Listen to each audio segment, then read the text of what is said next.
Hey, good evening, everyone.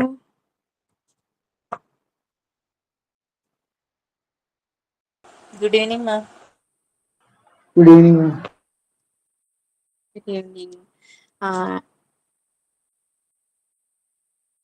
Okay, ആദ്യം ഒന്ന് introduce ചെയ്യാം. എൻ്റെ പേര് ഡോക്ടർ ജാനൽസബത്ത് ജോസഫ്. ഞാൻ ശ്രീനാഗൂർ ഓപ്പൺ യൂണിവേഴ്സിറ്റിയുടെ സോഷ്യോളജി ഡിപ്പാർട്ട്മെന്റിലെ അസിസ്റ്റന്റ് പ്രൊഫസറാണ്. സോ ഇന്നലെ നമ്മൾ 02DC ഫണ്ടമെന്റൽസ് ഓഫ് സോഷ്യൽ റിസർച്ചിന്റെ ബ്ലോക്ക് 3 രണ്ട് units, unit 1 and unit 2 discuss ചെയ്തു. നമ്മൾ ഡിഡക്ഷൻ ആൻഡ് ഇൻഡക്ഷൻ എന്താണെന്ന്, സയന്റിഫിക് മെത്തഡോളജി എന്താണെന്നുള്ളതാണ് നമ്മൾ ഇന്നലെ ഈ രണ്ട് യൂണിറ്റ്സിൽ ഡിസ്കസ് ചെയ്തത്. ഇന്ന് നമുക്ക് അതേ ബ്ലോക്കിൽ രണ്ട് യൂണിറ്റുകളും കൂടെയാണ് കവർ ചെയ്യാനുള്ളത്. സോ ഇന്ന് നോക്കാൻ പോകുന്നത് യൂണിറ്റ് 3 ആൻഡ് യൂണിറ്റ് 4 ആണ്. So unit 3 criteria of data, validity, reliability, representativeness, ഈ വിഷയങ്ങളായിരിക്കും നമ്മൾ ഒരു യൂണിറ്റിൽ നോക്കുന്നത്.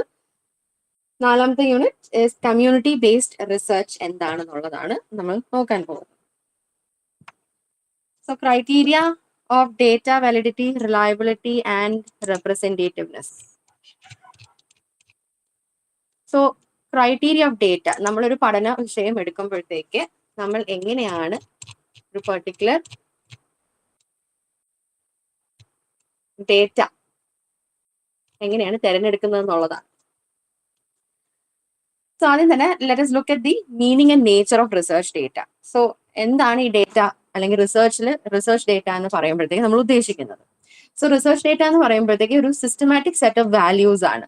നമ്മൾ ആരെയാണോ പഠിക്കുന്നത്, അല്ലെങ്കിൽ നമ്മുടെ റെസ്പോണ്ടൻസ് ആരാണ്, നമ്മുടെ പഠന വിഷയത്തിന്റെ ഭാഗമാകുന്ന ആരാണോ അവരിൽ നിന്ന് ശേഖരിക്കുന്ന വാല്യൂസ് ആണ് റിസർച്ച് ഡേറ്റ ആയിട്ട് മാറുന്നത്. സോ എന്താണ് ഈ റിസർച്ച് ഡേറ്റയുടെ പ്രത്യേകത?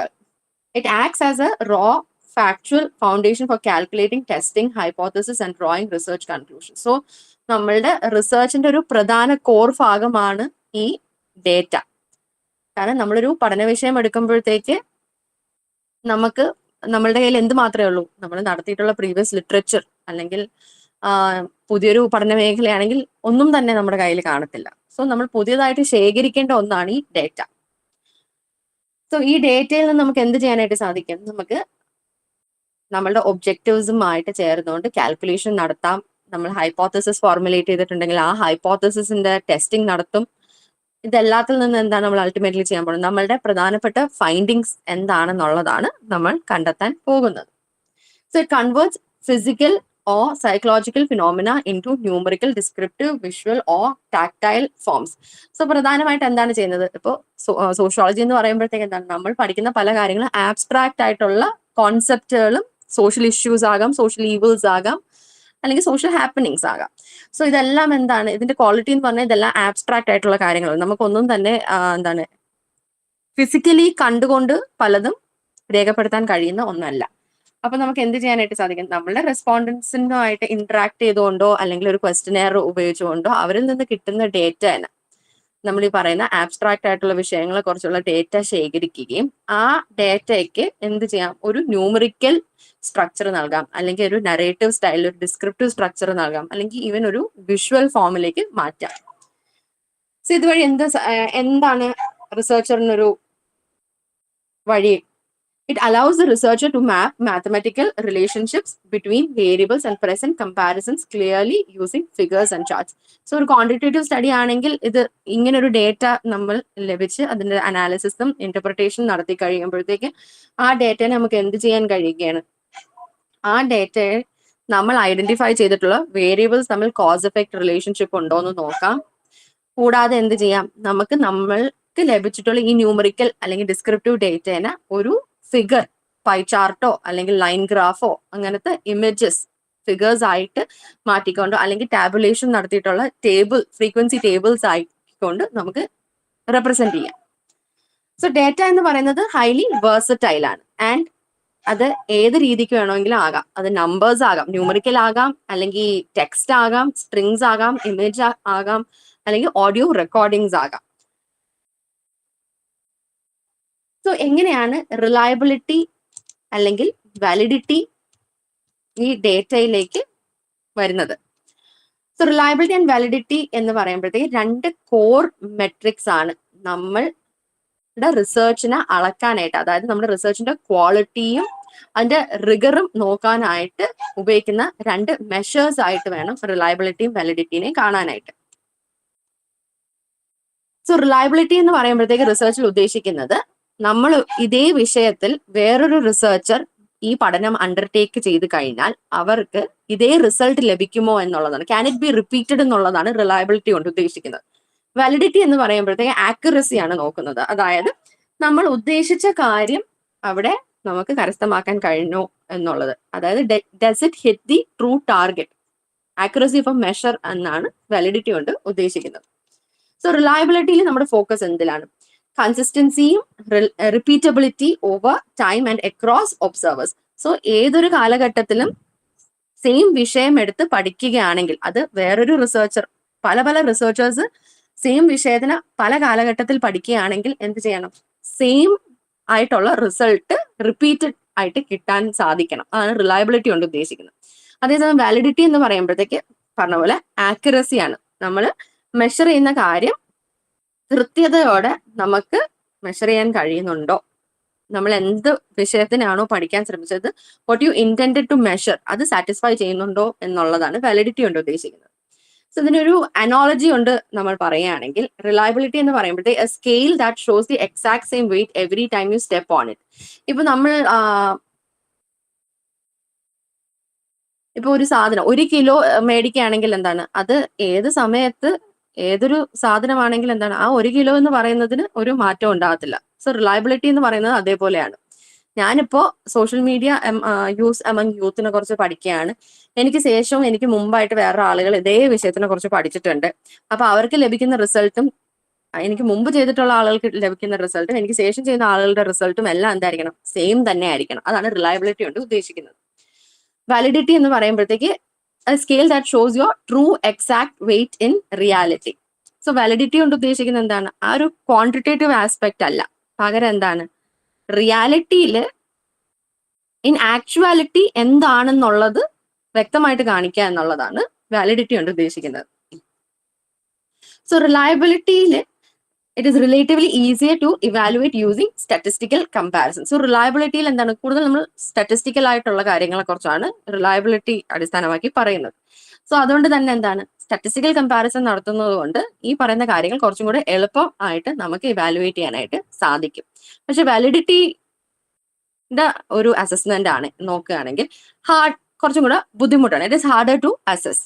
അതായത് it requires deeper theoretical alignment or external benchmarks. So ഈ പറയുന്ന പോലെ സ്റ്റാറ്റിസ്റ്റിക്കൽ ടൂൾസ് ഒന്നും വാലിഡിറ്റിയുടെ ഭാഗമാകാത്തത് കൊണ്ട് തന്നെ തിയററ്റിക്കലി അല്ലെങ്കിൽ എക്സ്റ്റേണലി ഉള്ള വിഷയങ്ങൾ അല്ലെങ്കിൽ കോൺസെപ്റ്റുകളോ എന്തെങ്കിലും ബെഞ്ച് മാർക്സ് വെച്ചുകൊണ്ട് മാത്രമേ നമുക്കൊരു വാലിഡേഷൻ നടത്താനായിട്ട് സാധിക്കത്തുള്ളൂ. ഇനി റിലയബിലിറ്റിയിൽ we can see a measurement can be highly reliable without being valid. So റിലയബിലിറ്റിയിൽ ഒരു പ്രത്യേകത എന്ന് പറഞ്ഞു കഴിഞ്ഞാൽ, ഒരു കാര്യം നമ്മൾ റിലയബിൾ ആണെന്ന് പറയുകയാണെങ്കിൽ അതിന്റെ അർത്ഥം എന്താണ്, അത് വാലിഡ് ആകണമെന്നില്ല. അതായത് വാലിഡിറ്റിക്ക് അവിടെ ഒരു അടിസ്ഥാനവും ഇല്ല. You just say that it is highly reliable. പക്ഷെ വാലിഡിറ്റിയിലാണെങ്കിൽ measurement cannot be valid if it is not reliable. So വാലിഡിറ്റിയിൽ ഒരു മെഷർമെന്റിനെ നമുക്ക് വാലിഡ് ആയിട്ട് കരുതാൻ സാധിക്കില്ല. എപ്പോഴാണ്? അതിന് റിലയബിലിറ്റി ഇല്ല എന്ന് ഉണ്ടെങ്കിൽ. So how is reliability അല്ലെങ്കിൽ what are the major threats to reliability in social research? Social research റിലയബിലിറ്റിയിൽ പ്രയോഗിക്കുമ്പോഴത്തേക്ക് അതിനെതിരായിട്ട് വരുന്ന പ്രധാനപ്പെട്ട ത്രെറ്റ് അല്ലെങ്കിൽ ചാലഞ്ചസ് എന്തൊക്കെയാണ്?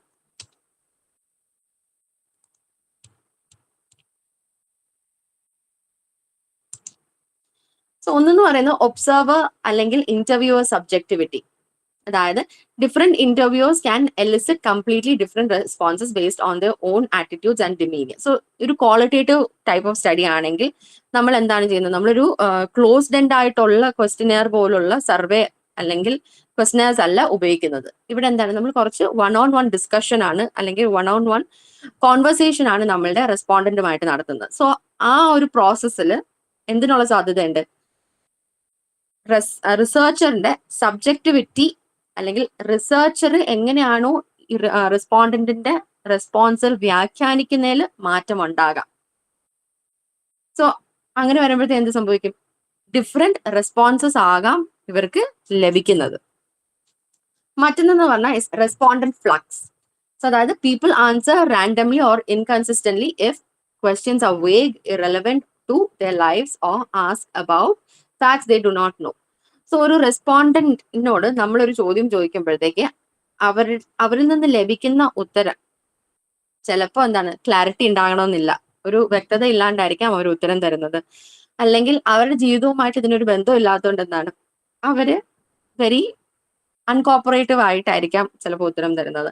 അല്ലെങ്കിൽ അവർക്ക് അറിഞ്ഞൂടാത്ത കാര്യമായിരിക്കാം. സോ അവിടെ എന്താണ് റെസ്പോണ്ടന്റിന്റെ റെസ്പോൺസ് എങ്ങനെയാണോ അതും ഒരു ത്രെറ്റ് ആണ് റിലയബിലിറ്റിക്ക്. മറ്റൊന്നെന്ന് പറഞ്ഞു കഴിഞ്ഞാൽ researcher must carefully ask only about clear, precise things that are directly relevant and likely known to the respondent. So ഇതിന് ബദലായിട്ട് നമുക്ക് എന്ത് ചെയ്യാം? റെസ്പോണ്ടന്റ് ഫ്ലക്സ് അല്ലെങ്കിൽ റെസ്പോണ്ടന്റിൽ നിന്നുള്ള ആ ഇനാക്യുറസി ഇതിനെ പരിഹരിക്കണമെങ്കിൽ റിസർച്ചർ എന്ത് ചെയ്യണം? റിസർച്ചർ അവർ ചോദിക്കുന്ന ചോദ്യങ്ങൾക്ക് വ്യക്തത ഉണ്ടായിരിക്കണം. അതായത് കൺഫ്യൂസിങ് ആയിട്ടുള്ള ഇപ്പൊ ഒരു സ്റ്റേറ്റ്മെന്റ് പറഞ്ഞിട്ട് വെരി ലോങ് ആയിട്ടുള്ള ക്വസ്റ്റ്യൻസ് ചോദിക്കാൻ പാടില്ല. പകരം എന്ത് ചെയ്യണം? വെരി ഷോർട്ട് ആൻഡ് പ്രിസൈസ് ആയിട്ട് വ്യക്തതയോടെ ചോദ്യങ്ങൾ ചോദിക്കണം. കൂടാതെ എന്താണ് അവരുടെ പഠനവുമായിട്ട് ഒരു താരതമ്യ ബന്ധമുള്ള ആളുകൾ വേണം അവർ ആ പഠനത്തിന്റെ ഭാഗമാകാനായിട്ട്. എന്നാൽ മാത്രമേ എന്ത് ചെയ്യുള്ളൂ? അവർക്ക് റെലവെന്റ് ആയിട്ടുള്ള ഡേറ്റ ലഭിക്കത്തുള്ളൂ. സോ പലതരത്തിലുള്ള റിലയബിലിറ്റി ഉണ്ട്, അല്ലെങ്കിൽ റിലയബിലിറ്റിനെ ടെസ്റ്റ് ചെയ്യാനുള്ള മെത്തേഡ്സ്. സോ ആദ്യം തന്നെ ടെസ്റ്റ് റീടെസ്റ്റ് മെത്തേഡ് ആണ്. സോ ഇതിൽ നമ്മൾ ചെയ്യുന്നതെന്ന് പറഞ്ഞാൽ we measure the consistency of a tool across time. So നമ്മൾ പല കാലഘട്ടങ്ങളിൽ ഒരേ ടൂൾ ഉപയോഗിച്ചുകൊണ്ട് ഒരു പഠനം നടത്തുന്നതാണ്. So the exact same test is administered to the same subjects at 2 different points in time to see if the result match. So നമ്മൾ എന്താണ് ചെയ്യുന്നത്? ഒരേ ടെസ്റ്റ് അല്ലെങ്കിൽ ഒരേ ടൂൾ ഉപയോഗിച്ചുകൊണ്ട് ഒരേ റെസ്പോണ്ടൻസിന് പല സന്ദർഭങ്ങൾ അല്ലെങ്കിൽ പല സമയങ്ങളിൽ അവരിൽ നിന്ന് ഡേറ്റ കളക്ട് ചെയ്യുന്നതാണ് ടെസ്റ്റ് ആൻഡ് റീടെസ്റ്റ് മോഡൽ കൊണ്ട് ഉദ്ദേശിക്കുന്നത്. മറ്റൊരു ടൈപ്പ് എന്ന് പറഞ്ഞാൽ ഇന്റർ-റേറ്റർ റിലയബിലിറ്റി. സോ ഇവിടെ ഉദ്ദേശിക്കുന്നത് we measure the consistency across different observer or raters. So ഇവിടെ മാറുന്ന ആരാണ്? റിസർച്ചർ ആണ് മാറുന്നത്. മറ്റൊരുത് സമയമായിരുന്നു, പല സമയങ്ങളിലാണ് നമ്മൾ ടെസ്റ്റ് ചെയ്ത് നോക്കുന്നത്. ഇവിടെ റിസർച്ചർ തന്നെ മാറുകയാണ്. So by this we are ensuring that multiple researchers look at the same phenomena and record the same data. So ഇവിടെ ഉദ്ദേശിക്കുന്നത് എന്താണ്? ഡിഫറെന്റ് റിസർച്ചർ വന്നാലും ആ പല റിസർച്ചേഴ്സും ഒബ്സർവ് ചെയ്യുന്ന കാര്യത്തിൽ നിന്ന് അവര് നോട്ട് ഡൗൺ ചെയ്യുന്ന അല്ലെങ്കിൽ അവര് ചെന്നെത്തുന്ന ഇൻഫറൻസുകൾ ഒരേപോലെ ആയിരിക്കണം എന്നുള്ളതാണ് ഇന്റർ-റേറ്റർ റിലയബിലിറ്റി. ഇനി മൂന്നാമത്തെ തരം എന്ന് പറഞ്ഞാൽ is internal consistency. Internal consistency അല്ലെങ്കിൽ സ്പ്ലിറ്റ് ഹാഫ് മെത്തഡ് എന്നാണ് പറയുന്നത്. സോ ഇവിടെ നമ്മൾ ചെയ്യുന്നത് എന്താണ്? We measure the consistency of the measurement tool itself. So ഇവിടെ നമ്മൾ ചെക്ക് ചെയ്യുന്നത് എന്തിനാണ്? നമ്മൾ ഉപയോഗിച്ചിട്ടുള്ള ടൂളിന്റെ കൺസിസ്റ്റൻസിയാണ് നമ്മൾ നോക്കുന്നത്.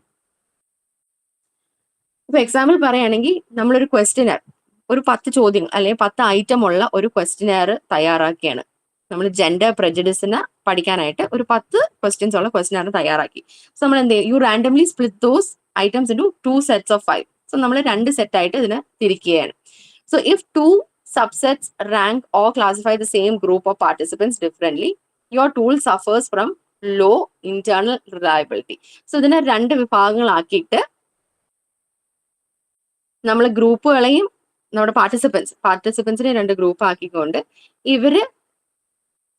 ഇതിനെ 2 സബ്സെറ്റ് ആയിട്ടാണ് റാങ്ക് ചെയ്യുന്നതെങ്കിൽ, 2 രീതിക്കാണ് റാങ്ക് ചെയ്യുന്നതെങ്കിൽ എന്ത് ചെയ്യും? നമ്മൾ മനസ്സിലാക്കേണ്ടതെന്ന് നമ്മുടെ ടൂളിന് ലോ ഇന്റേണൽ റിലയബിലിറ്റി ആണ് ഉള്ളതെന്നുള്ളതാണ്. സോ ഈ പറയുന്ന 3 ടൈപ്സ് ഓഫ് റിലയബിലിറ്റി. സോ 3 തരത്തിലാണ്. ഒന്നെന്ന് പറഞ്ഞു കഴിഞ്ഞാൽ നമ്മൾ different time across A period of time നമ്മളുടെ റിസർച്ച് നടത്തുന്നത് വഴി ടെസ്റ്റ് ചെയ്യുന്നതാണ്. മറ്റൊന്നെന്ന് പറഞ്ഞു കഴിഞ്ഞാൽ നമ്മുടെ റിസർച്ചറിനെ തന്നെ മാറ്റിക്കൊണ്ട് ഡിഫറെന്റ് റിസർച്ചേഴ്സിനെ ഉപയോഗിക്കുക. മൂന്നാമത്തെ മെത്തഡിൽ നമ്മൾ ടൂളിനെ തന്നെയാണ് ടെസ്റ്റ് ചെയ്യുന്നത്. ഇനി what are the different types of validity? So validity എന്ന് പറയുമ്പോഴത്തേക്കും ഇതേപോലെ there are different types.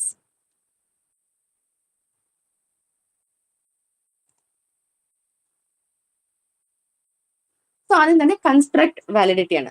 Construct validity കൊണ്ട് ഉദ്ദേശിക്കുന്നത് പറഞ്ഞാൽ how well a measure adheres to established theoretical frameworks and existing knowledge of the concept. So ഇതുകൊണ്ട് ഉദ്ദേശിക്കുന്നത് എന്താണ്? Already established ആയിട്ടുള്ള തിയറിറ്റിക്കൽ ഫ്രെയിംവർക്സുമായിട്ട് എത്രത്തോളം നമുക്ക് ഇതിനെ മെഷർ ചെയ്യാൻ സാധിക്കുന്നുണ്ടെന്നുള്ളതാണ് കൺസ്ട്രക്ട് വാലിഡിറ്റി കൊണ്ട് ഉദ്ദേശിക്കുന്നത്. സോ ഇപ്പൊ നമ്മൾ സോഷ്യൽ ക്ലാസ്സിനെയാണ് പഠിക്കുന്നത്. സോ സോഷ്യൽ ക്ലാസ്സിനെ കുറിച്ച് പഠിക്കാൻ പറ്റും. We are ensuring a social class indicator measures status. So ഒരു സോഷ്യൽ ക്ലാസ് ഇൻഡിക്കേറ്റർ കൊണ്ട് നമ്മൾ ഉദ്ദേശിക്കുന്നത് എന്താണ്? ആ വ്യക്തിയുടെ സ്റ്റാറ്റസ് എന്താണെന്നുള്ളതാണ് പഠിക്കാനായിട്ട് ശ്രമിക്കുന്നത്. പകരം എന്തല്ല, അവരുടെ പൊളിറ്റിക്കൽ സ്റ്റാൻസ് അല്ല.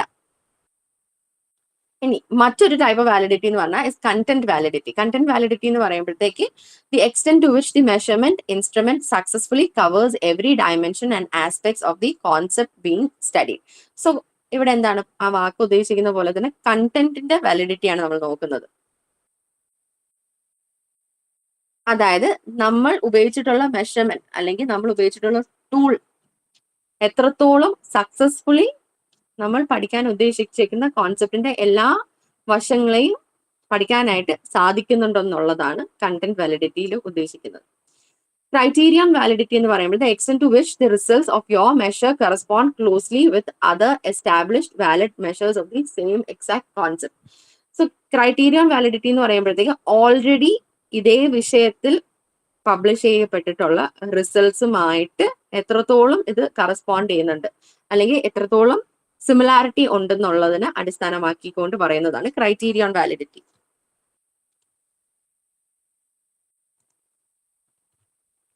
ഇനി ഡേറ്റ റെപ്രസെന്റേറ്റീവ്നെസ് ആണ് നോക്കേണ്ടത്. സോ ഡേറ്റ റെപ്രസെന്റേറ്റീവ്നെസ് എന്ന് പറയുമ്പോഴത്തേക്ക് നമ്മൾ ഉദ്ദേശിക്കുന്നത് A sample is only considered representative if it's aggregate distribution of characteristics closely mirrors the distribution of the parent population from which it is drawn. So നമ്മളൊരു research നടത്തുമ്പോഴത്തേക്ക് നമ്മൾ മെത്തഡോളജി ചാപ്റ്ററിൽ universe എന്ന് പറയും. So universe എന്ന് പറയുമ്പോഴത്തേക്ക് നമ്മളിപ്പോ കേരളത്തിലെ യൂത്തിനാണ് പഠിക്കുന്നതെങ്കിൽ നമ്മുടെ യൂണിവേഴ്സ് ഓഫ് ദ സ്റ്റഡി എന്താണ്? It is the youth population of Kerala. So youth എന്ന് പറയുമ്പോഴത്തേക്ക് നമുക്ക് കുറച്ച് ക്രൈറ്റീരിയാസ് ഉണ്ടല്ലോ. ഒരു പെർട്ടിക്കുലർ ഏജ് ഗ്രൂപ്പ്, ഇപ്പൊ 18 to 35 ആണ് ചിലര് യൂത്ത് ഗ്രൂപ്പ്സ് ആയിട്ട് പറയുന്നത്. സോ ആ ഒരു ഡിസ്റ്റിങ്ഷൻ അവിടെ ഉണ്ട്. കൂടാതെ എന്താണ്, ഇവര് കൂടുതലും പഠിക്കുന്നവരായിരിക്കാം, അല്ലെങ്കിൽ ഫ്രഷേഴ്സ്, കൂടാതെ എന്താണ് ന്യൂലി എംപ്ലോയിഡ് ആയിട്ടുള്ള ആളുകളായിരിക്കാം. സോ ഇങ്ങനെ പല ടൈപ്സ് ഓഫ് ക്രൈറ്റീരിയൻസ് നമുക്ക് ഐഡന്റിഫൈ ചെയ്യാം. സോ നമ്മൾ ഇതിൽ നിന്ന് ഒരു പെർട്ടിക്കുലർ സാമ്പിൾ തിരഞ്ഞെടുക്കുമ്പോഴത്തേക്ക്, നമ്മുടെ പോപ്പുലേഷൻ ആയിട്ട് തിരഞ്ഞെടുക്കുമ്പോഴത്തേക്ക് ഈ പറയുന്ന ക്രൈറ്റീരിയൻസ് എല്ലാം റെപ്രസെന്റേറ്റീവ് ആയിട്ടുള്ള ആളുകളാണെന്ന് ഉറപ്പുവരുത്തണം. സോ അതാണ് പാരന്റ് പോപ്പുലേഷൻ, അതായത് നമ്മുടെ യൂണിവേഴ്സ് ലാർജർ പോപ്പുലേഷന്റെ പ്രത്യേകതകൾ എല്ലാം ഉൾക്കൊള്ളുന്നതായിരിക്കണം നമ്മൾ തിരഞ്ഞെടുക്കുന്ന ആ smaller number of group.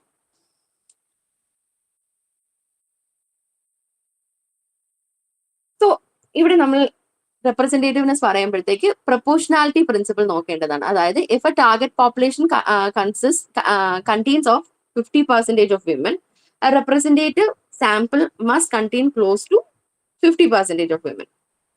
So നമ്മൾ എടുക്കുന്ന ടാർഗറ്റ് പോപ്പുലേഷന്റെ 50% സ്ത്രീകളാണെങ്കിൽ നമ്മൾ അവരിൽ നിന്ന് ഡിറൈവ് ചെയ്യുന്ന ആ ഒരു 10 പേരെ ആണ് എടുക്കുന്നതെങ്കിൽ അതിൽ 5 പേര് ആരായിരിക്കണം? സ്ത്രീകൾ തന്നെ ആയിരിക്കണം. ബാക്കി 5 പുരുഷന്മാർ.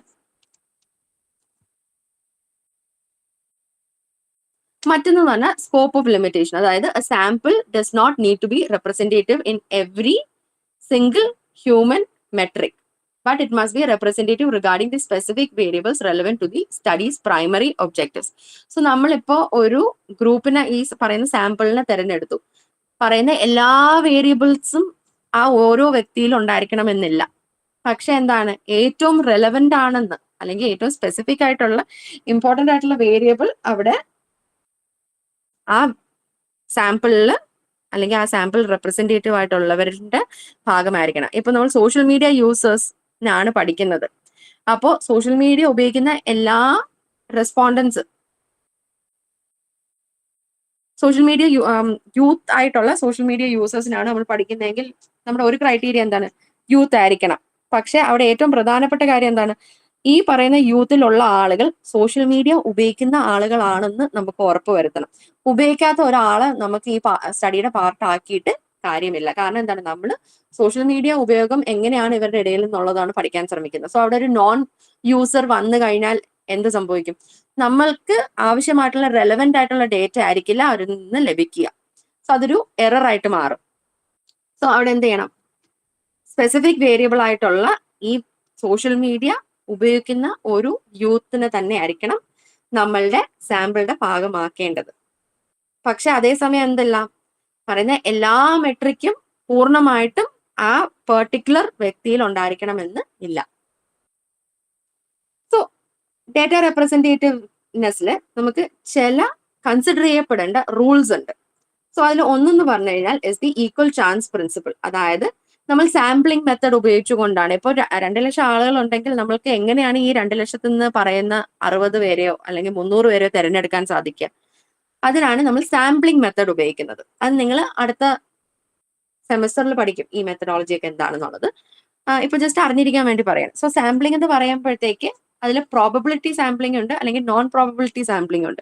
സോ പ്രോബബിലിറ്റി സാമ്പിളിംഗിന്റെ ഒരു പ്രത്യേകത എന്ന് പറഞ്ഞു കഴിഞ്ഞാൽ, ഇപ്പൊ 200 പേരാണ് ഉള്ളത്, അതിൽ നിന്ന് നമുക്ക് 20 പേരെയാണ് വേണ്ടെങ്കിൽ ആ 200 പേർക്കും ഒരു ഈക്വൽ ചാൻസ് ഉണ്ടാകും ഈ 20 പേര് ആയി ചുരുങ്ങാനായിട്ടുള്ള.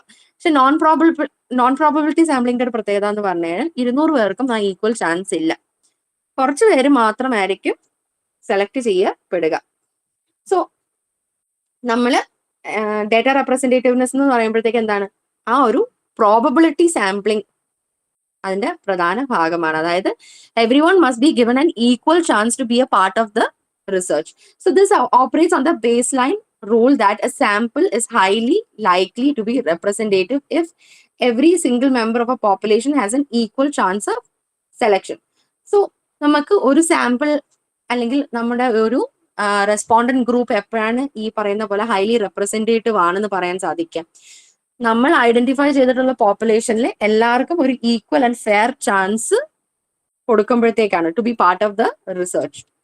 മറ്റൊന്നെന്ന് പറഞ്ഞാൽ ഇസ് ദി റിയാലിറ്റി ചെക്ക്. അതായത് while probability samples are never flawlessly perfect, they are vastly more representative than non probability sampling methods.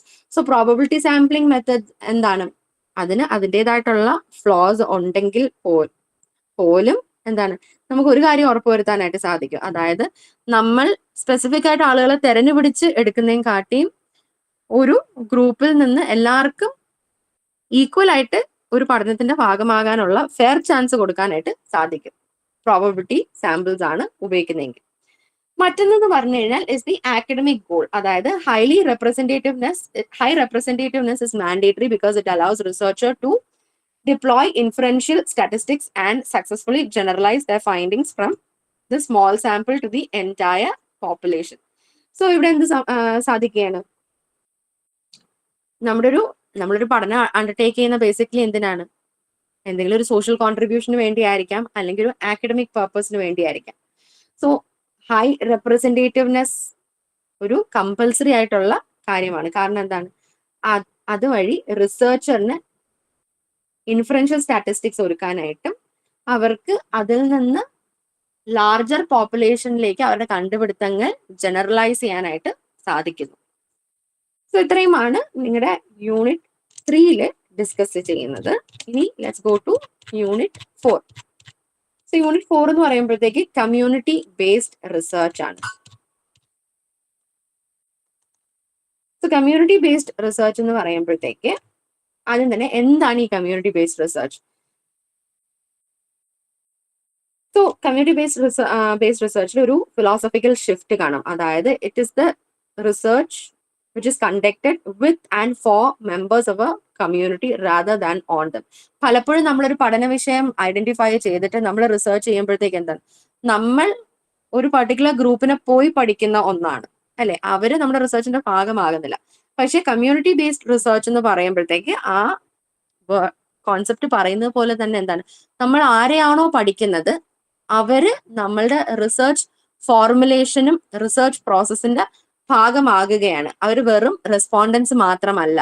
നമ്മളുടെ റിസർച്ച് ഏത് രൂപത്തിലായിരിക്കണം, ആ റിസർച്ച് കുറച്ചും കൂടെ പ്രയോജനകരമാക്കാൻ സാധിക്കുന്ന എങ്ങനെയാണെന്നുള്ള അവരുടെ കോൺട്രിബ്യൂഷൻസും എന്ത് ചെയ്യാൻ സാധിക്കും, അതിനും ഈ മെത്തഡിൽ ഒരു സ്ഥാനമുണ്ട്. So unlike traditional hierarchical academic research, CBR places community partnership at the absolute forefront of the knowledge production process. So നമ്മൾ ട്രഡീഷണലി ഉപയോഗിക്കുന്ന ഇപ്പോൾ ക്വസ്റ്റ്യനർ ആണെങ്കിലും സർവേ ആണെങ്കിലും അല്ലെങ്കിൽ ഇന്റർവ്യൂ മെത്തേഡ്, ഇന്റർവ്യൂ ഷെഡ്യൂൾ, ഇതിന്റെ എല്ലാം പ്രത്യേകത എന്താണ്? ഇതെല്ലാം ട്രഡീഷണൽ റിസർച്ച് മെത്തേഡ്സ് ആണ്. ഇവിടെ എല്ലാം റിസർച്ചർ ഒരു ഹയർ പൊസിഷനിൽ ഇരുന്നു കൊണ്ട് അവരൊരു അതോറിറ്റേറ്റീവ് പൊസിഷൻ അല്ലെങ്കിൽ ആ ഒരു ഹയറാർക്കി, ഒരു ഇംബാലൻസ് ആണ് അവിടെ കാണുന്നത്. റെസ്പോണ്ടന്റ് ഒരു താഴെത്തട്ടിൽ അല്ലെങ്കിൽ റെസ്പോണ്ടന്റ് എന്തുമാത്രമാണ് അവർക്ക് ആവശ്യമായിട്ടുള്ള ഇൻഫർമേഷൻ കൊടുക്കാനുള്ള ഒരു പെർട്ടിക്കുലർ വിഭാഗമായിട്ട് മാത്രം ചുരുങ്ങുകയാണ്. പക്ഷെ കമ്മ്യൂണിറ്റി ബേസ്ഡ് റിസർച്ചിൽ എന്ത് ചെയ്യണം, അവരാരെയാണോ പഠിക്കുന്നത് അവരും റിസർച്ച് എങ്ങനെയായിരിക്കണം, എങ്ങനെ അണ്ടർടേക്ക് ചെയ്യണം, ഏത് മെത്തഡോളജിയാണ് അഡോപ്റ്റ് ചെയ്യേണ്ടത്, ഫൈൻഡിങ്സ് എന്തൊക്കെയാണെന്ന് എല്ലാ പ്രോസസ്സും, എല്ലാ സ്റ്റെപ്പിലും, റിസർച്ചിന്റെ എല്ലാ സ്റ്റെപ്സിലും എന്താണ് ആക്റ്റീവ്ലി പാർട്ടിസിപ്പേറ്റ്.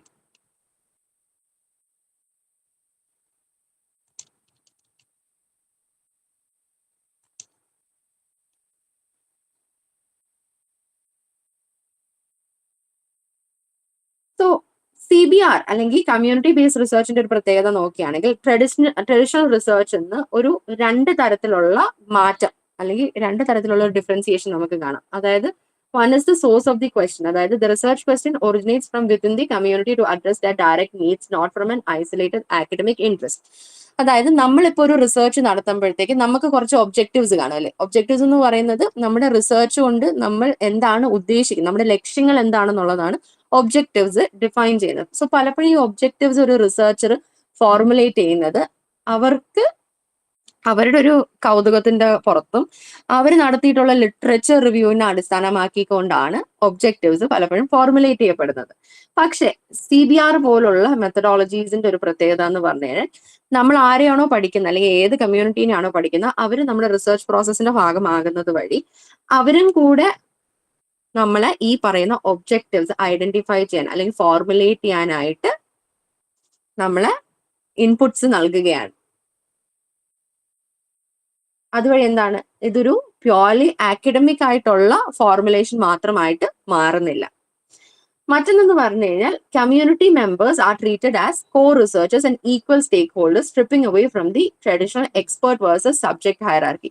സോ ഒരു ട്രഡീഷണൽ റിസർച്ചിൽ നമ്മൾ കാണുന്ന എന്താണ്, റിസർച്ചറിനെ പലപ്പോഴും എക്സ്പേർട്ട് ആയിട്ടും റിസർച്ചറിന് ഡേറ്റ നൽകുന്ന റെസ്പോണ്ടന്റ് സബ്ജക്റ്റ് ആയിട്ടുമാണ് ആ ഒരു ഡിവിഷനാണ് നമ്മൾ കാണുന്നത്. പക്ഷേ കമ്മ്യൂണിറ്റി ബേസ്ഡ് റിസർച്ചിൽ രണ്ടുപേരും എന്താണ് കോ റിസർച്ചേഴ്സ് ആയിട്ട് മാറുകയാണ്.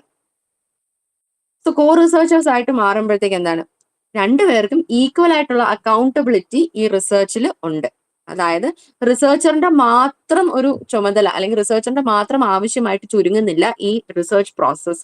പകരം എന്താണ്, ആ റിസർച്ചിന്റെ ഭാഗമാകുന്ന സ്റ്റേക്ക് ഹോൾഡേഴ്സിനും കൂടെ എന്ത് സംഭവിക്കണം, അവരുടെയും കൂടെ ആവശ്യമായിട്ട് അവർക്കും അക്കൗണ്ടബിലിറ്റി ലഭിക്കുകയാണ്. ഈ റിസർച്ച് പൂർണ്ണമായിട്ട് നടക്കണമെന്നുള്ളതും ആക്ച്വലൈസേഷനിലേക്ക് ചെന്നെത്തണമെന്നുള്ളതും.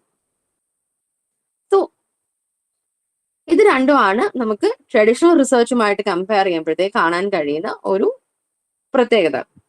ഇനി CBR എന്ന് പറയുമ്പോഴത്തേക്ക് ഇതിന് പ്രധാനപ്പെട്ട 3 പില്ലേഴ്സ് ഉണ്ട്. ഒന്നെന്ന് പറഞ്ഞു കഴിഞ്ഞാൽ കൊളാബറേറ്റീവ് ഇൻ നേച്ചർ ആണ് കമ്മ്യൂണിറ്റി ബേസ്ഡ് റിസർച്ച്. രണ്ടാമത്തെ ഒരു പ്രത്യേകത it is change oriented and third it is inclusive. So collaborative എന്ന് പറയുമ്പോഴത്തേക്ക് പറഞ്ഞ പോലെ എന്താണ്, നമ്മൾ ആരെയാണോ പഠിക്കുന്നത് വി ബിക്കം എ ടീം ആയിട്ടാണ് വർക്ക് ചെയ്യുക. അതായത് റിസർച്ചേഴ്സ് കോ റിസർച്ചേഴ്സ് ആയിട്ട് ആണ് പ്രവർത്തിക്കുന്നത്. So we can see a full partnership at all stages. So ഈ ഒരു റിസർച്ച് നമ്മൾ ടോപ്പിക് ഐഡന്റിഫൈ ചെയ്ത് ആ റിസർച്ച് പ്രോസസ് എല്ലാത്തിലും അൾട്ടിമേറ്റ്ലി ആ റിപ്പോർട്ട് സബ്മിഷൻ അല്ലെങ്കിൽ നമ്മുടെ ഫൈൻഡിങ്സ് എത്തുന്നത് വരെ എന്താണ്, എല്ലാ സ്റ്റേജസിലും റിസർച്ചറും അവരുടെ കമ്മ്യൂണിറ്റിയും കോ റിസർച്ചേഴ്സ് ആയിട്ട് കൊളാബറേറ്റീവ് ലെവലിൽ പ്രവർത്തിച്ചു വരുന്നു. രണ്ടാമത്തെ ഒരു പില്ലർ എന്ന് പറഞ്ഞാൽ ചേഞ്ച് ഓറിയന്റഡ്. ചേഞ്ച് ഓറിയന്റഡ് എന്ന് പറയുമ്പോഴത്തേക്ക് അൾട്ടിമേറ്റ്ലി ഒരു റിസർച്ച് നമ്മൾ എന്തിനു വേണ്ടിയാണ് അണ്ടർടേക്ക് ചെയ്യുന്നത്, പുതിയൊരു നോളജ് ക്രിയേറ്റ് ചെയ്യുക. അല്ലെങ്കിൽ ഒരു പർട്ടിക്കുലർ സോഷ്യൽ ഇഷ്യൂ അല്ലെങ്കിൽ സോഷ്യൽ ഈവിൾ ഉണ്ടെങ്കിൽ അതിന്റെ ഉറവിടം എന്താണ്, ഇത് എങ്ങനെ പരിഹരിക്കപ്പെടാം എന്നുള്ളതാണ് റിസർച്ച് കൊണ്ട് ഉദ്ദേശിക്കുന്നത്. സോ അതേപോലെ കമ്മ്യൂണിറ്റി ബേസ്ഡ് റിസർച്ചിന്റെ ഒരു പ്രധാന പില്ലറാണ് ചേഞ്ച് ഓറിയന്റഡ്. അതായത് ultimate goal is to invoke social change, policy shift and empowerment. So ultimately ഉദ്ദേശിക്കുന്നത് എന്താണ്, അവർ ഏത് കമ്മ്യൂണിറ്റീനാണോ പഠിക്കുന്നത് ആ കമ്മ്യൂണിറ്റിയിൽ എന്തെങ്കിലും സോളിഡ് ആയിട്ടുള്ള മാറ്റം കൊണ്ടുവരുത്താനായിട്ട് സാധിക്കണം. അതിപ്പോ എന്താണ് സോഷ്യൽ ബിഹേവിയർ മാറ്റുന്നതാണെങ്കിൽ അത്, അല്ലെങ്കിൽ ഒരു പോളിസി ഇന്റർവെൻഷൻ ആണ് ഉദ്ദേശിക്കുന്നതെങ്കിൽ ആ രീതിക്കുള്ള ഒരു ഇന്റർവെൻഷൻ ഉണ്ടാകണം, അല്ലെങ്കിൽ ഒരു കമ്മ്യൂണിറ്റിയുടെ അപ്ലിഫ്റ്റ്മെന്റ്, എംപവർമെന്റ് ആയിരിക്കാം. സോ ഈ തരത്തിൽ മാറ്റം കൊണ്ടുവരിക എന്നുള്ളൊരു ഉദ്ദേശം കമ്മ്യൂണിറ്റി ബേസ്ഡ് റിസർച്ചിന്റെ ഒരു പ്രധാന ഘടകമാണ്. ഇനി തേർഡ് പില്ലർ എന്ന് പറയുന്നത് ഇൻക്ലൂസിവിറ്റി. അതായത് പലപ്പോഴും നോളജ് എന്ന് പറഞ്ഞ് സൃഷ്ടിക്കുമ്പോഴത്തേക്ക് എന്താണ്, ഒരു പെർട്ടിക്കുലർ ഗ്രൂപ്പ് ആക്കഡമിക് ലെവലിലാണ് ആയിരിക്കാം അത് ചുരുങ്ങിപ്പോകുന്നത്. അതായത് ഇന്റലക്ച്വൽസ്, സ്കോളേഴ്സ്, റിസർച്ചേഴ്സ് ഇവരുടെ ഇടയിലേക്ക് മാത്രം പെട്ടുപോകുന്നത് പല സന്ദർഭങ്ങളിൽ നമ്മൾ കാണും. പക്ഷെ കമ്മ്യൂണിറ്റി ബേസ്ഡ് റിസർച്ച് ആകുമ്പോഴത്തേക്ക് എന്താണ്, നമ്മൾ നേരത്തെ പറഞ്ഞു കോർ റിസർച്ചേഴ്സ് ആണ്, റിസർച്ചറും അവരുടെ സ്റ്റേക്ക് ഹോൾഡേഴ്സും. സോ അതുവഴി എന്ത് സംഭവിക്കുകയാണ്, അവിടെ നോളജ് ആക്സസ് രണ്ടുപേർക്കും ഒരേപോലെ ഉണ്ട്. സോ അവിടെ ഒരു ഡെമോക്രറ്റൈസേഷൻ നടക്കുകയാണ് നോളജിന്റെ. കൂടാതെ വാല്യൂസ് ആർ ഡൈവേഴ്സ് ആൻഡ് അതുവഴി എന്താണ്, it strengthens the research. What are the key principles of CBR? So CBRന്റെ കുറച്ച് പ്രത്യേകതകൾ എന്താണ്? സോ പറഞ്ഞ ഈ ABC ഇത് മൂന്നുമാണ് പ്രധാനപ്പെട്ട പില്ലേഴ്സ് ആയിട്ട് നമ്മൾ പറയുന്നത്. സോ ഇതിന്റെ കൂടെ തന്നെ നമ്മൾ ചേർത്തുകൊണ്ട് പ്രിൻസിപ്പിൾസ് ഓഫ് CBR എന്ന് പറയുകയാണെങ്കിൽ ഹൊറിസോണ്ടൽ റിലേഷൻഷിപ്പ് ആണ് കാണുന്നത്. അതായത് ഒരു ഹയറാർക്കിക്കൽ റിലേഷൻഷിപ്പ് അല്ല ഇവിടെ. ഇവിടെ എന്താണ്, പാരലൽ ആയിട്ട് എല്ലാവരും ഈക്വൽസിനെ കണക്കാണ് പ്രവർത്തിക്കുന്നത്. അതായത് the bond between academic research and community member is rooted in mutual respect, trust and bi directional learning. So അവിടെ എന്താണ്, റിസർച്ചറും അവര് റിസർച്ച് അണ്ടർടേക്ക് ചെയ്യുന്ന കമ്മ്യൂണിറ്റി മെമ്പേഴ്സുമായിട്ട് എന്താണ് ഒരു മ്യൂച്വൽ അണ്ടർസ്റ്റാൻഡിംഗ് ഉണ്ട്. ആ മ്യൂച്വൽ അണ്ടർസ്റ്റാൻഡിംഗ് എന്ന് പറയുന്നത് ഒരു റെസ്പെക്ട്ഫുൾ റിലേഷൻഷിപ്പ് ആണ്. ഒരു ട്രസ്റ്റും റെസ്പെക്ടിനെയും ഒരു രണ്ടുപേർക്കും പഠിക്കണം അല്ലെങ്കിൽ രണ്ടുപേർക്കും കാര്യങ്ങൾ മനസ്സിലാക്കണം എന്നുള്ള ഉദ്ദേശത്തോടെയാണ് അവിടെ പ്രവർത്തിക്കുന്നത്. മറ്റൊന്ന് പറഞ്ഞാൽ is knowledge and skill exchange. So the process actively builds the internal capacity of community members, ensuring skills, resources and project ownerships are shared. So നേരത്തെ പറഞ്ഞ പോലെ ഇൻക്ലൂസിവിറ്റിയുടെ വേറൊരു തലമാണ് നമ്മൾ പറയുന്നത്. അതായത് ഈ ഒരു പ്രോസസ്സിന്റെ ഭാഗമാകുന്നത് വഴി എന്താണ്, ഒരു ഇന്റേണൽ കപ്പാസിറ്റി, കമ്മ്യൂണിറ്റിക്ക് തന്നെ ഒരു കെൽപ്പ് ഉണ്ടാകുകയാണ്. അതായത് അവരുടെ സ്കിൽസ് എന്താണെന്ന്, അവർ ആ കമ്മ്യൂണിറ്റിയിലുള്ള വ്യക്തികളുടെ സ്കിൽസ് എന്താണെന്നും അവരുടെ ഇടയിലുള്ള റിസോഴ്സസ് എന്താണെന്നും മനസ്സിലാക്കുന്നതെല്ലാം വഴി എന്ത് സംഭവിക്കണം, ആ ഒരു പ്രോജക്ട് ഓണർഷിപ്പ്, ആ അക്കൗണ്ടബിലിറ്റി രണ്ടുപേരിലേക്കും വരികയാണ്, റിസർച്ചറിലും കമ്മ്യൂണിറ്റിയിലേക്കും. മറ്റൊന്നെന്ന് പറഞ്ഞാൽ is reciprocity and direct benefit. അതായത് those involve have an explicit responsibility to give back. So പലപ്പോഴും റിസർച്ച് അണ്ടർടേക്ക് ചെയ്യുമ്പോഴത്തേക്ക് നമ്മൾ എന്താണ് കാണുന്നത്, അവർക്ക് ആവശ്യമായിട്ടുള്ള കാര്യങ്ങൾ അവർക്ക് ലഭിച്ചു കഴിയുമ്പോഴത്തേക്ക് അവർ ആ കമ്മ്യൂണിറ്റിയോ അല്ലെങ്കിൽ അവർ ഏത് വിഭാഗത്തിനെയാണോ ആരുടെയാണോ പഠിച്ചത് അവരുമായിട്ട് ഒരു പർട്ടിക്കുലർ റെസ്പോൺസും ഇല്ലാണ്ട് അല്ലെങ്കിൽ അവർക്ക് ഒന്നും തിരിച്ചു നൽകാണ്ടാണ് പോകുന്നത്. തിരിച്ചു നൽകണമെന്ന് പറയുമ്പോഴത്തേക്ക് നമ്മൾ ഉദ്ദേശിക്കുന്ന എന്തെങ്കിലും സാധനങ്ങൾ നൽകണമെന്നല്ല, പക്ഷെ എന്താണ്, ഒരു അക്കൗണ്ടബിലിറ്റി അല്ലെങ്കിൽ ഒരു ഓണർഷിപ്പ് പലപ്പോഴും കാണാറില്ല. റിസർച്ചർ പലപ്പോഴും അവർക്ക് ആവശ്യമുള്ളത് എടുക്കുന്നു and they discard the respondents. So അങ്ങനെ ആകാൻ പാടില്ല. സോ ഈ ഒരു ടൈപ്പ് CBRൽ പ്രത്യേകത എന്താണ്, റിസർച്ചർ ഒരു കമ്മ്യൂണിറ്റിനെ പോയി പഠിക്കുമ്പോഴത്തേക്ക് ആ റിസർച്ചർ എന്താണ്, he or she is responsible to give back to that community. അവർ ആരെയാണോ പഠിച്ചത് ആ കമ്മ്യൂണിറ്റിക്ക് എന്തെങ്കിലും ഒരു നന്മ പ്രവൃത്തി ചെയ്യാനായിട്ട് അവര് ബാധ്യസ്ഥരാണ്. അതായത് നന്മ പ്രവൃത്തി എന്ന് പറയുമ്പോഴത്തേക്ക് ആ റിസർച്ച് അൾട്ടിമേറ്റ്ലി എന്താണ്, ആ റിസർച്ചിൽ നിന്ന് ഒരു ആക്ഷൻ ലെവൽ, അതായത് നമുക്ക് നടത്താൻ കഴിയുന്ന എന്തെങ്കിലും ഒരു ആക്ഷനബിൾ ആയിട്ടുള്ള റിസൾട്ടിലേക്ക് കൊണ്ടെത്തിക്കാനായിട്ട് സാധിക്കണം. So the project must serve directly the communities immediate interest and wellbeing. So എന്ത് ചെയ്യണം, അവർ അണ്ടർടേക്ക് ചെയ്ത റിസർച്ച് വഴി ആ കമ്മ്യൂണിറ്റിക്ക് ബെനിഫിറ്റ് ഉള്ള രീതിയിലുള്ള എന്തെങ്കിലും ഒരു റിസൾട്ട് അല്ലെങ്കിൽ ആവശ്യകത ഫുൾഫിൽ ചെയ്യുന്ന രീതിക്കായിരിക്കണം. ഇപ്പോൾ വാട്ടർ സ്കാസിറ്റി ആണ് നമ്മൾ പഠിക്കുന്നതെങ്കിൽ ഒരു കമ്മ്യൂണിറ്റിയുടെ വാട്ടർ സ്കാസിറ്റി പഠിക്കുമ്പോഴത്തേക്ക് എന്താണ്, നമ്മൾ ബേസിക്കലി എല്ലാം ഐഡന്റിഫൈ ചെയ്തിട്ട് പോയി കഴിഞ്ഞാൽ എന്താണ്, ആ റിസർച്ചർ അവരുടെ റിസൾട്ട് ഒരു ആക്കഡമിക് ലെവലിൽ നിന്നുകൊണ്ട് പറയുക മാത്രമാണ്. പക്ഷെ ഒരു CBRൽ വാട്ടർ സ്കാസിറ്റിനെ കുറിച്ച് ഒരു റിസർച്ചർ പഠിക്കുകയാണെങ്കിൽ ആ ഒരു പെർട്ടിക്കുലർ അവിടെ ഇപ്പോൾ ഒരു ലോക്കൽ ഗവേണിംഗ് ബോഡി ഉണ്ടെങ്കിൽ ആ ഗവേണിംഗ് ബോഡിനെ കൊണ്ട് എന്താണ് ഈ ഒരു പഠനം അണ്ടർടേക്ക് ചെയ്തെന്നും ഇതിന് പരിഹാരം എന്താണെന്നുള്ളത് അവർക്ക് ശാശ്വതമായിട്ട് ഇവർക്ക് നൽകിക്കൊണ്ട് അത് ഇംപ്ലിമെന്റ് ചെയ്യാനായിട്ട് ശ്രമിക്കാവുന്നതാണ്. മറ്റൊന്നെന്ന് പറഞ്ഞാൽ കണ്ടിന്യൂസ് ഡാറ്റ വെരിഫിക്കേഷൻ. അതായത് data analysis involves constant discussion and verification loops between all partners to ensure the results are accurate, meaningful and accessible enough to guide the real world community action. So നമ്മൾ ഒരു data verification നടത്തുന്നത് വഴി, data verification ഉദ്ദേശിക്കുന്നത് നമ്മൾക്കിപ്പോൾ കമ്മ്യൂണിറ്റിയിൽ നിന്ന് റിസർച്ചറിന് data ലഭിച്ചു. ആ ഡാറ്റ അൾട്ടിമേറ്റ്ലി ആരാണ് പ്രോസസ് ചെയ്യുന്നതും അനലൈസ് ചെയ്യുന്നതും ഇന്റർപ്രറ്റ് ചെയ്യുന്നത്? റിസർച്ചറാണ്. പക്ഷെ ആ ഇന്റർപ്രിട്ടേഷനും അനാലിസിസും റിസർച്ചറിലേക്ക് മാത്രം ഒതുങ്ങുന്നില്ല CBRൽ. ആ റിസർച്ച് പ്രോസസ്സിന്റെ ഭാഗമാകുന്ന കമ്മ്യൂണിറ്റിയിലുള്ള ആരൊക്കെയാണോ പാർട്ടിസിപ്പേറ്റ് ചെയ്യുന്നത് അവരെല്ലാം എന്ത് ചെയ്യും? ഓവർസീ ചെയ്യും, അവർ കോൺട്രിബ്യൂട്ട് ചെയ്യും. സോ ആ തരത്തിൽ ഒരു ഡേറ്റ വെരിഫിക്കേഷൻ നടക്കുകയാണ്.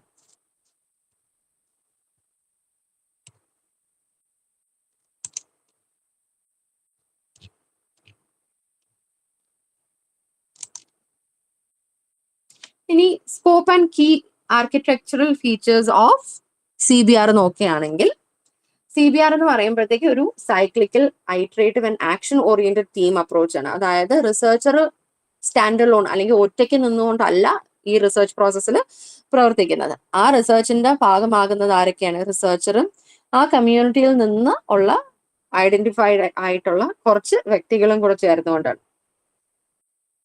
സോ അവിടെ ഒരു യൂണിറ്റ് ഓഫ് ഐഡന്റിറ്റി ഉണ്ട്. അതായത് it views the community not just as a geographical location but as a unit of collective identity, emotional connection, shared values and common needs. So അവിടെ എന്ത് സംഭവിക്കുകയാണ്? ഒരു community എന്ന് പറയുമ്പോഴത്തേക്ക്, CBRലുള്ള കമ്മ്യൂണിറ്റി എന്ന് പറയുമ്പോഴത്തേക്ക് വെറും ഒരു പെർട്ടിക്കുലർ ജോഗ്രഫിക്കൽ ഏരിയ ആയിട്ട് മാറുന്നില്ല.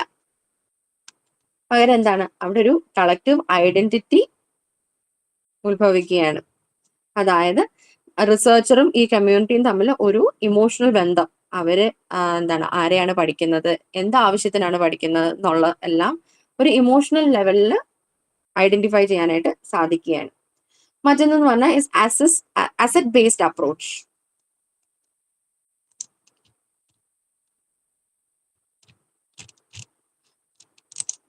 So asset-based approach എന്ന് പറയുമ്പോൾ it purposefully identifies and builds upon existing individual skills, networks of trust and organic structures already present in the community.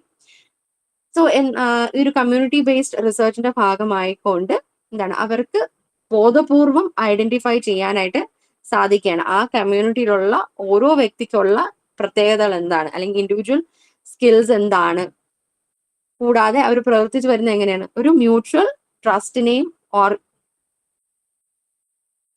ആ കമ്മ്യൂണിറ്റിയിൽ ഓൾറെഡി നിലനിൽക്കുന്ന ഒരു നെറ്റ്വർക്കിനെ അടിസ്ഥാനമാക്കിക്കൊണ്ടാണ് പ്രവർത്തിച്ച് വരുന്നത്.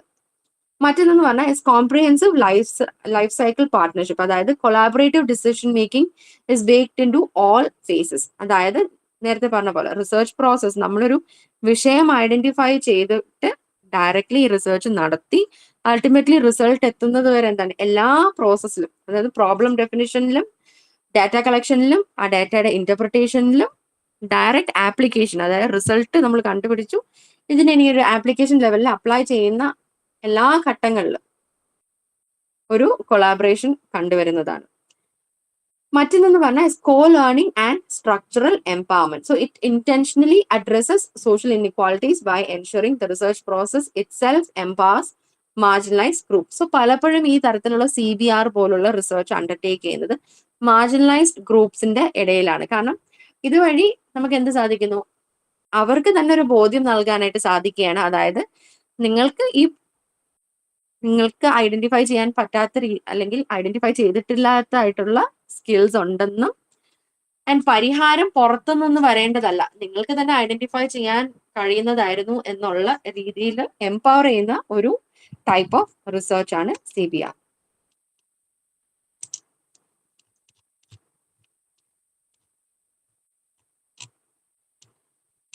സോ എങ്ങനെയാണ് CBR ഈ പറയുന്ന പോലെ വൾണറബിൾ പോപ്പുലേഷനിൽ നമ്മൾ പ്രയോഗിക്കുന്നത്. സോ പലപ്പോഴും CBR നമ്മൾ ഉപയോഗിക്കുന്നത്, അതായത് കമ്മ്യൂണിറ്റി ബേസ്ഡ് റിസർച്ച് ഉപയോഗിക്കുന്നത് ഒരു പോസിറ്റീവ് സോഷ്യൽ ആക്ഷൻ നമ്മൾക്ക് റിയലൈസ് ചെയ്യാൻ കഴിയണം, അല്ലെങ്കിൽ അതിലേക്ക് ചെന്നെത്താൻ കഴിയണം. പലപ്പോഴും റിസർച്ചുകൾ എന്തായിട്ട് ചുരുങ്ങുകയാണ്, ഒരു ആക്കഡമിക് ആക്ടിവിറ്റി ആയിക്കൊണ്ട് അതൊരു കടലാസ് അല്ലെങ്കിൽ ഒരു പർട്ടിക്കുലർ പേപ്പറിൽ ഒതുങ്ങി പോകുന്നതായിട്ടാണ് കാണുന്നത്. പക്ഷേ കമ്മ്യൂണിറ്റി ബേസ്ഡ് റിസർച്ചിന്റെ പ്രത്യേകത എന്താണ്?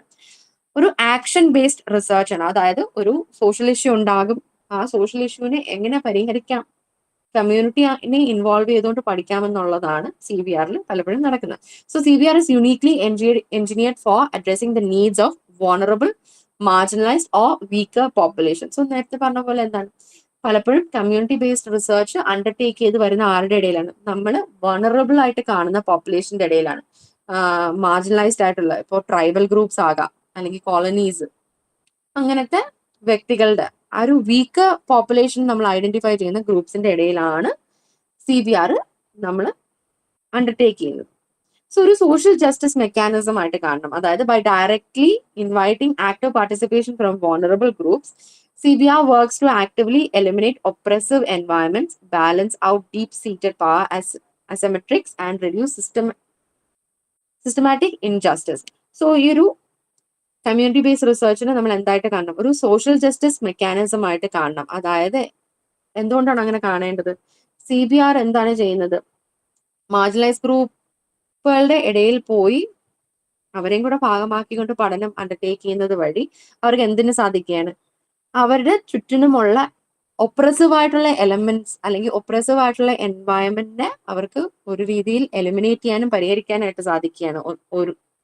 അതാണ് ഒരു വശം. മറ്റൊന്നെന്ന് പറഞ്ഞു കഴിഞ്ഞാൽ അവർക്ക് ഒരു പവർ ഡൈനാമിക്സിൽ ഒരു ഇക്വാളിറ്റി ലഭിക്കുന്ന രീതി ഉണ്ടാവുകയാണ്. അതായത് പലപ്പോഴും എന്താണ്, പുറമേ നിന്നുള്ളവര് കുറെ പേര് വന്ന് അവരെ പഠിക്കുമ്പോഴത്തേക്ക് എന്താണ്, ഇപ്പൊ അട്ടപ്പാടിയിലുള്ള മാൽന്യൂട്രീഷൻ നമ്മൾ പഠിക്കുകയാണെങ്കിൽ ഒരു ഔട്ട്സൈഡർ അവിടെ പോയി പഠിച്ചു കഴിഞ്ഞാൽ എന്താണ്, അവർക്ക് അവരുടെ തനതായിട്ടുള്ള കാര്യങ്ങൾ മനസ്സിലാക്കിക്കൊണ്ടായിരിക്കില്ല ഇവരുടെ റിസൾട്ട് വരുന്നത്. പക്ഷേ അവിടെ ഉള്ള ആദിവാസികളെയും കൂടെ അവരുടെ പഠനത്തിന്റെ ഭാഗമാക്കിക്കൊണ്ട് അവരോട് താമസിച്ച് അവരുടെ ചുറ്റും മനസ്സിലാക്കിക്കൊണ്ട് നമ്മൾ പഠിക്കുകയാണെങ്കിൽ എന്താണ്, ആ ഒരു പവർ ഷിഫ്റ്റ് നമുക്ക് കാണാം. നമ്മൾ അവരിൽ ഒരാളാകുമ്പോഴത്തേക്ക് എന്താണ്, നമ്മൾ കുറച്ചും കൂടെ അക്സെപ്റ്റഡ് ആകും. സോ അവിടെ ഒരു പവർ ഷിഫ്റ്റ് നമുക്ക് കാണാൻ കഴിയും.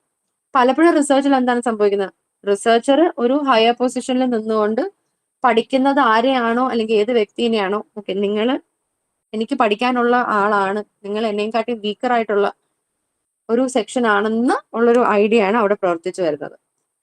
സോ CBRന്റെ വരവോടെ എന്ത് സംഭവിക്കുന്നു? ഈ പറഞ്ഞ പോലെ ഒപ്രസീവ് എൻവയൺമെന്റ്സ് പരിഹരിക്കപ്പെടുന്നു, പവർ ഷിഫ്റ്റ് നമുക്ക് കാണാം, കൂടാതെ സിസ്റ്റമാറ്റിക് ആയിട്ടുള്ള ഇൻജസ്റ്റിസുകളും നമുക്ക് ഏറെക്കുറെ പരിഹരിക്കാനായിട്ട് സാധിക്കും. ഇപ്പോൾ ഒരു റിസർച്ചർ ഒരു കമ്മ്യൂണിറ്റീനെ, ഇപ്പൊ വാട്ടർ സ്കാസിറ്റി പഠിക്കുകയാണ്, വാട്ടർ സ്കാസിറ്റി പഠിക്കുമ്പോഴത്തേക്ക് അവിടെയുള്ള ആളുകളുടെ അവസ്ഥ അവര് ഐഡന്റിഫൈ ചെയ്തിട്ട് പോവുകയും അവിടെയുള്ള ഉദ്യോഗസ്ഥര് അവർക്ക് വേറെ തരത്തിലുള്ള ഇൻഫർമേഷൻ നടക്കുകയും ചെയ്യുമ്പോഴത്തേക്ക് എന്താണ്, അതൊരു സിസ്റ്റം ഇൻജസ്റ്റിസ് ആണ്, ഒരു സിസ്റ്റമാറ്റിക് ആയിട്ടുള്ള ഇൻജസ്റ്റിസ് ആണ് നമ്മളവിടെ കാണുക. പക്ഷെ ഒരു കമ്മ്യൂണിറ്റി തന്നെ ആ പഠനത്തിന്റെ ഭാഗമാകുന്നത് വഴി എന്താണ്, അവർക്ക് സത്യാവസ്ഥ കുറച്ചും കൂടെ വെളിപ്പെടുത്താനായിട്ട് സാധിക്കും. ഓക്കെ, സോ അതാണ് നിങ്ങളുടെ യൂണിറ്റ് 4. എന്തെങ്കിലും സംശയമുണ്ടെങ്കിൽ ചോദിക്കാം.